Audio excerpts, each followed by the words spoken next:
Why do you think it's a good idea to cut Medicaid for low-income and working-class people by $700 billion, to give $235 billion in tax breaks to the very, very, very richest people in this country, perhaps a few hundred families? Please justify that and tell me about that. Well, Senator, I don't know, but the Democrats had the trifecta, and there was no tax increase or wealth tax on billionaires. You choose. I'm not talking about a tax. You chose not to do that. Mr. Bessent, I am not talking about a wealth. That one. Senator Sanders. Thanks, Mr. Chairman. Thanks, Mr. Bessent, for being here. Help me out here.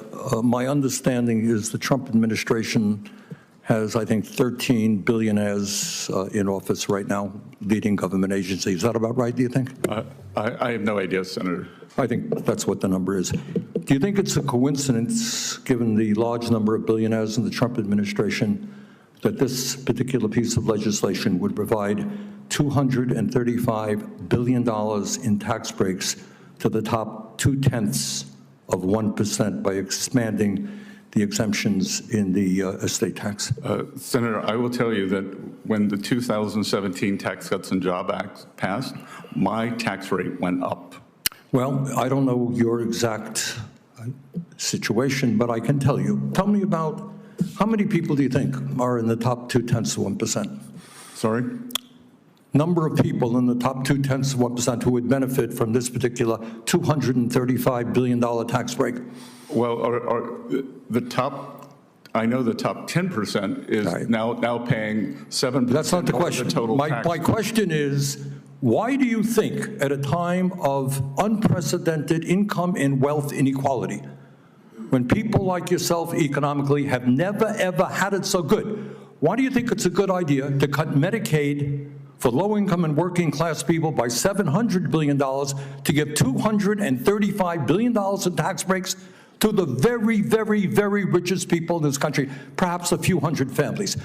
Please justify that and tell me about that. Well, Senator, I don't know, but the Democrats had the trifecta, and there was no tax increase or wealth tax on billionaires. You choose. I'm not talking about a tax. You chose not to do that. Mr. Bessent, I am not talking about a wealth tax. Explain. A few hundred of the wealthiest families in this country, $235 billion tax break. Explain to the American people why you think that's a great idea. I think that this will increase small businesses substantially. That most small businesses, they are... Has zero to do with, come on, you're smarter than that. This is the top 0.2%. This is not a mom and pop store. These are multi-billionaires, and the savings go to their kids after they pass away. This is nothing more than a gift to billionaires in this country. Well, sir, that's just not correct, because the top 10% paid a bigger share of taxes after TCJA. I'm talking about one provision in this. I don't want to argue with you about taxes in general. One provision, few hundred families, $235 billion in tax breaks. You can't justify that because morally it is totally unjustifiable. Let me ask you another question. If you guys want to cut $1 trillion in Medicaid and the Affordable Care Act, the estimate from CBO, I believe, is that over 15 million people lose their health insurance. Yale University and the University of Pennsylvania estimated that when you throw that many low-income and working-class people off of health care, some 50,000 people a year will die. Tell me why you think it's a good idea to give tax breaks to billionaires and allow 50,000 low-income and working-class people to die unnecessarily? Senator, first of all, that's overstated by 5.1 million. That is not attributed to this bill. It is simply... It's a combination. That's true. No. You all had a scheduled expiration of Obamacare subsidies, and you did not extend that when you were in charge. 5.1 million. 1.4 million illegal aliens on Medicaid. All right, look, and there are work requirements. And our goal is to get more money to children and mothers. Really? Your goal is to get more money to children, and working people. Really, come on. Do you know how many people, and I was surprised to hear this, I don't know if you know it or not, how many people lose their jobs every year, quit, get fired or whatever. Do you have any idea? Well, there's something called the quits rate, and so when the job market is strong, I understand. more people quit. But yeah, I was surprised that I just researched this. I don't know. Do you happen to know? I don't know the number. I was surprised. I mean, would it be shocking to you? It was to me. 20 million people leave their jobs a year. Doesn't shock you, right? It's a big labor force, right? Yep. So some guy leaves the job. Maybe they move. Maybe something happens in their lives, right? We have a lot of transition in the labor market, correct? Maybe they get a better job. Right, exactly. Maybe they do. Or maybe they have to stay home, their wife gets sick, whatever, we don't know. But 20 million people lose their jobs in a given year, leave their jobs in a given year. Are those people lazy? What happens when I leave my job and maybe I have to move to another state to take care of my ill mother, and I desperately need Medicaid? Am I too lazy now to be able to get Medicaid? I think that's a mischaracterization of the work requirement. Really? Well, I'm not quite so sure it is. The hearing began with Senator Sanders questioning the administration's economic priorities. He focused heavily on tax policy, particularly provisions affecting wealthy Americans and large estates. Sanders argued that certain tax provisions would primarily benefit a small number of wealthy families. He repeatedly framed the debate as a choice between helping billionaires and helping working-class Americans. The senator also pointed to income inequality, arguing that the wealthy have benefited disproportionately from economic growth, while many Americans continue struggling with rising costs. For Sanders, the issue was simple. Why should wealthy families receive tax relief while healthcare programs face reform? It was a question designed to put Bessent on the defensive, but that isn't how the exchange unfolded. Instead of accepting Sanders's framing, Bessent immediately challenged it.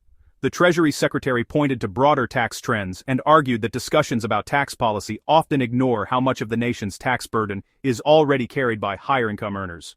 Throughout the exchange, Bessent repeatedly pushed back against the idea that every tax reduction automatically represents a giveaway to the wealthy.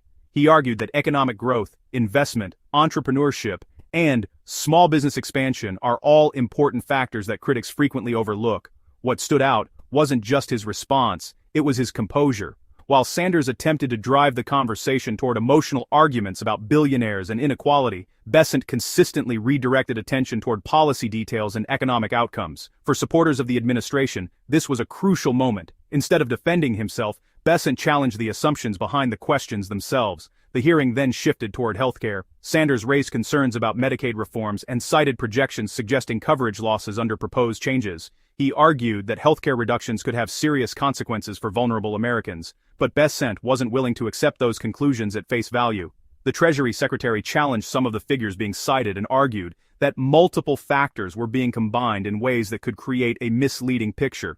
He also pointed to work requirements and eligibility reforms as key parts of the discussion. According to supporters of the administration, the goal isn't to remove healthcare from people who legitimately qualify. Instead, they argue the goal is to ensure resources are directed toward those most in need while maintaining the long-term sustainability of the program. The disagreement highlighted one of the biggest political divides in Washington today. Should policymakers focus primarily on expanding benefits, or should they focus on accountability, eligibility, and program sustainability? Neither side appeared willing to budge. Before we continue, let us know what you think. Should Congress prioritize expanding government programs, or should lawmakers focus on reducing waste and ensuring programs remain financially sustainable?